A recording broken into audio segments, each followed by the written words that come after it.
जगविंदर, ये एक प्रदर्शनकारी थी जिनसे अभी मैं बात कर रही थी और इनकी नाराजगी देखकर ऐसा लग रहा है कि ये मामला यहां से शांत नहीं बल्कि अभी और भड़केगा। जगविंदर पटियाल, क्या है तस्वीर ग्राउंड की? देखिए, मुझे लगता है रोमाना की केपी ओली की कुर्सी हिल रही है और उसकी कुर्सी ये कब तक हिलती रहेगी और गिर जाएगी ये तय नहीं है। मैं इस वक्त मौजूद हूँ काठमांडू में, उसी संसद भवन के बाहर जहां पर कल 19 लोगों की पुलिस एक्शन में मौत हुई है। और मेरे पीछे ये आप सीधी तस्वीरें देखेंगे कि कैसे यहां पर भीड़ एक बार फिर पार्लियामेंट के आसपास बढ़ती जा रही है। पीछे टायरों को आग लगाई गई है, पुलिस लोगों को बाजार के अंदर से पार्लियामेंट की तरफ बढ़ने से रोक रही है। ये दबाव है केपी ओली के ऊपर। जहां पीछे आग और जो धुआं आप देख रहे हैं, ये आग और धुआं इन सड़कों पर नहीं निकल रहा है, ये पार्लियामेंट के अंदर तक इस धुएं की घुटन जा रही है। सोशल मीडिया बैन करने को लेकर जो यहाँ पर हंगामा शुरू हुआ, हंगामे ने हिंसक रूप लिया। हिंसक रूप और प्रदर्शन के बीच में 19 लोगों की मौत हुई, तकरीबन 500 लोग घायल हैं। और ये युवा जो हैं अब जगह जगह पुलिस से लोहा ले रहे हैं, टक्कर ले रहे हैं। और ये विरोध प्रदर्शन जैसे जैसे आज दिन आगे बढ़ रहा है उसी तरह से ये विरोध प्रदर्शन भी बढ़ रहे हैं। ये सत्ता के परिवर्तन की आहट एक तरह से सुनाई दे रही है। अब तक केपी ओली सरकार के 2 कैबिनेट मंत्रियों का इस्तीफा हो चुका है, जिसमें कृषि मंत्री और गृह मंत्री शामिल हैं। लेकिन बाकी मंत्रियों पर भी ये दबाव है कि लोगों के गुस्से के आगे वो घुटने टेकें। लड़ाई यहाँ पर सोशल मीडिया और भ्रष्टाचार को लेकर है। लोगों का आरोप है कि केपी ओली सरकार भ्रष्टाचार फैलाती है और उस भ्रष्टाचार को वो जैसे ही सोशल मीडिया पर बेनकाब करते हैं, इसकी वजह से उसे बैन किया जाता है, लोगों की आवाज़ दबाने की कोशिश है।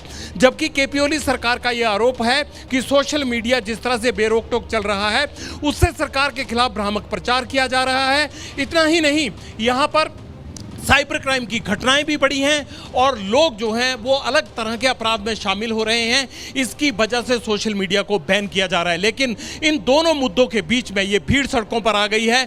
और खास बात यह है रोमाना कि इस बार सभी युवाओं ने मोर्चा संभाला है। कल जब मैं यहाँ काठमांडू आ रहा था, मैंने देखा कि फ्लाइट के अंदर भी बहुत सारे युवा जो भारत से यहाँ आ रहे थे। यानी इस प्रदर्शन को सपोर्ट है उन तमाम युवाओं की जो चाहे नेपाल में रह रहे हैं या नेपाल के बाहर रह रहे हैं। ये देखिए, थोड़ा और क्लोज तस्वीरें आप देखेंगे।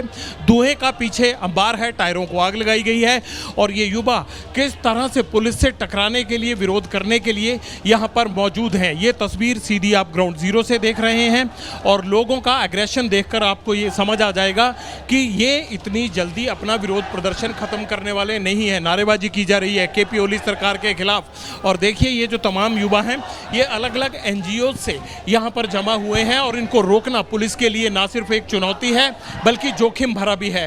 पुलिस को अब हथियार नहीं दिए गए हैं। आप देखेंगे कि ज़्यादातर लोग जो है डंडे और उन केन शील्ड्स के साथ हैं जो पथराव को रोकने के लिए बनाई गई हैं। यही वो रास्ता है, यही वो न्यू बायनासोर का काठमांडू का इलाका है रोमाना, जहां पर कल हिंसा हुई थी। और अब ये आज ताज़ी तस्वीरें आप देख रहे हैं कि किस तरह से ये युवा यहाँ प्रदर्शन कर रहे हैं, नारेबाजी कर रहे हैं, टायरों को आग लगाई गई है। पार्लियामेंट की तरफ जितनी भी स्ट्रीट निकल कर आती हैं, बाजार रिहायशी इलाकों से जितनी भी गलियां सड़कें निकल कर आती हैं, उन पर इसी तरह से लोग नारेबाजी करते हुए हाथों में पोस्टर उठाए भ्रष्टाचार के खिलाफ और सोशल मीडिया के जरिए उनकी आवाज़ को दबाने की जो कोशिश हो रही है उसके खिलाफ प्रदर्शन कर रहे हैं। और ये सिर्फ रोमाना यही का हाल नहीं है, ये शहर के बहुत सारे इलाकों में इसी तरह की तस्वीर देखने को मिल रही है।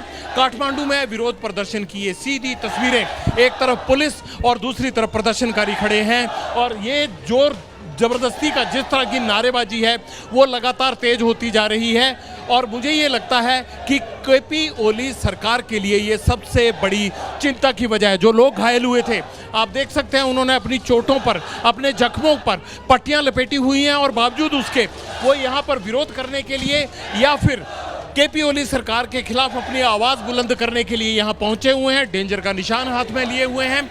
और सोशल मीडिया को ये माना जाता है नेपाल में कि अगर कोई भी चीज़ लोगों तक पहुँचानी है तो फेसबुक, इंस्टाग्राम, जो बाकी के सोशल मीडिया प्लेटफॉर्म हैं, उन तमाम से, यूट्यूब के ज़रिए ये तमाम लोग जो हैं ये अपनी आवाज़ पहुँचाते हैं। और ये तस्वीरें जगह जगह देखने को मिल रही हैं। आज काठमांडू में टायरों को आग लगाई गई है, कुछ महिलाएं भी पीछे खड़ी हैं और ये जो युवा हैं ये इन्हीं गलियों से निकलकर यहाँ तक पहुँचे हैं और इस तरफ इन्हें रोकने के लिए पुलिस किस तरह से तैनात है इसकी तस्वीर भी देख लीजिए।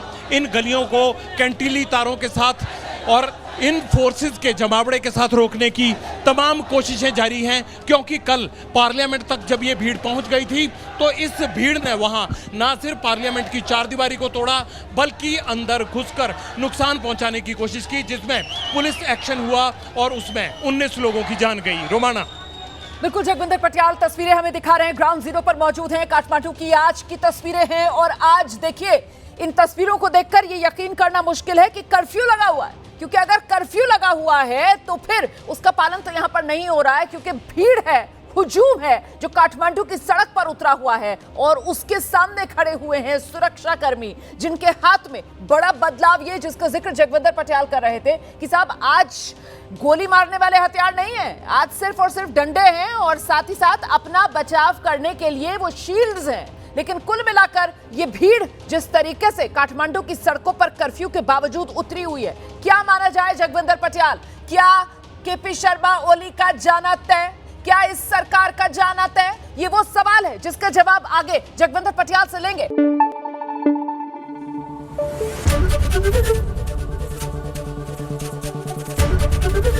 एबीपी न्यूज आपको रखे आगे।